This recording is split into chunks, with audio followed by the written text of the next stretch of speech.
Concepts in a Teacup by HS Consultancy, presented by Harry Sewell. Pipicism. Naomi Klein, in her book Doppleganger, invokes the concept of Pipicism. She draws on a character, Pipic, from Philip Roth's Operation Skylark, and expands the ideas into a construct and a concept known as Pipicism, which could be understood as follows.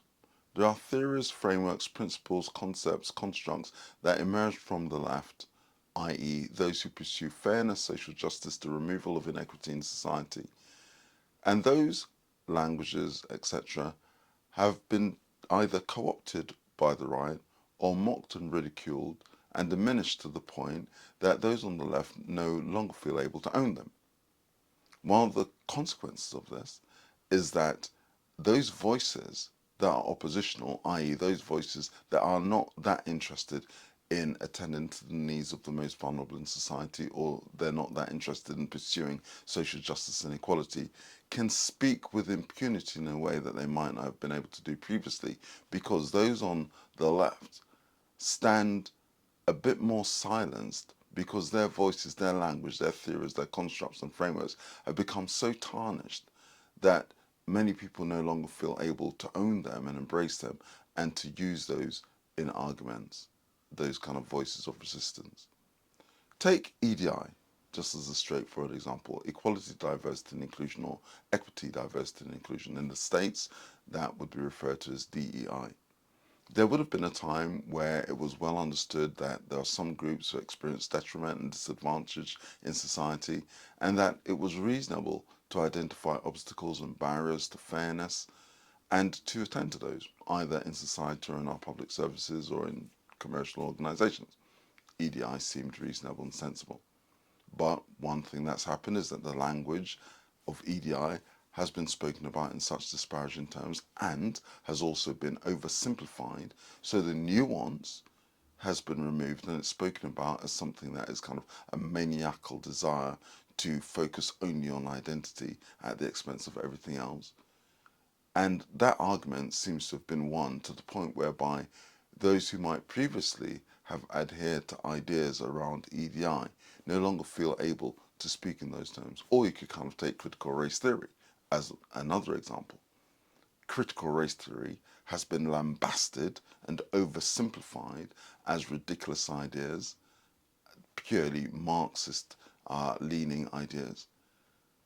Whereas, of course, within critical race theory, there are some historical facts that really inform the way in which we see the world. If you take, for example, the construct of race, which I've spoken about in a previous Concepts in a Teacup, we know, historically speaking, that, as Sonia Shah said, the concept of race emerged from racism.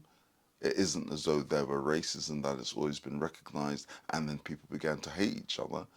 The whole idea of race developed very much from the racism that exists in society at the time. It's well documented, and as I've said before, if you go back to any of the taxonomies, the classification systems that identified humans in supposedly discrete races, they were all presented in hierarchies. There's much written on that, but the point here is that some of these central tenets within critical race theory are just dismissed as critical race theory being a wacky, outlandish set of ideas without some kind of nuance about, well, there might be some aspects of critical race theory that just are historical facts and are very helpful for people to know about, and others that you might kind of be curious about because they're theories and frameworks and ideas.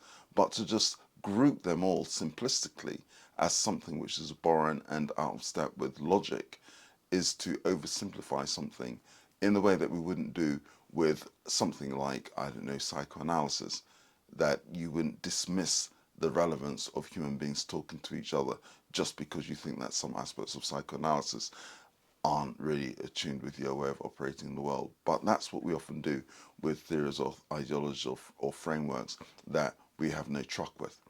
So Pipicism has that consequence where things like EDI or critical race theory or other ideas that originate in the left are no longer being used or allowed, creating this vacuum that we see being filled. And it's just worth holding in mind that that's what's occurring.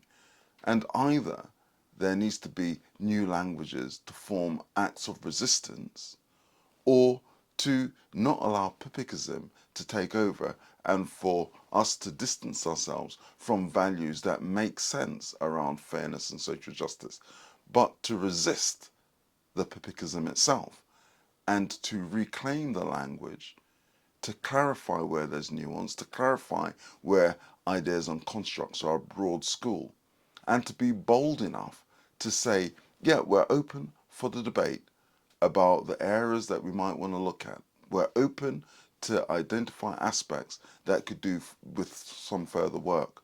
But as a broad school of ideas, theories, and frameworks, we're going to carry on pursuing fairness and social justice unless we're prepared to own those things that are sound and right within that overall school. Then we create a vacuum that will become filled by others.